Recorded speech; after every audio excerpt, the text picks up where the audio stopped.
There is a shortcut to solve this question. And the first step we are supposed to do is we equate the denominator x minus 4 to 0. Therefore, we find that the value of x will be 4. The second step is to list down the coefficients of the numerator. In the first term, the coefficient is 1.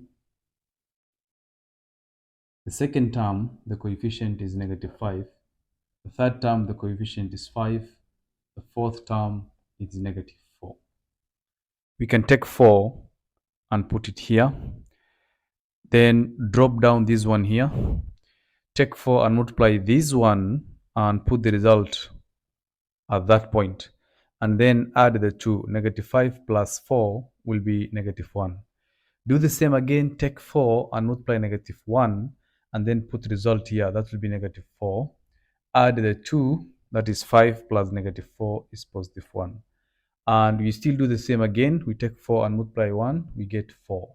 When we add -4 and +4, we get 0. And that's actually the remainder of the division. Now from there, what you're supposed to do is we take these coefficients 1, -1, 1 and put back in the numerator. And when we put back, we reduce the powers of x by 1. So the first one, the coefficient is 1, and then x, reduce the power of x by 2, and then minus. Second one, coefficient is minus already, and then it is 1, x, reduce the power of x by 1, and then the last one is plus 1, because the power of this one is 1, and when you subtract 1, we get 0.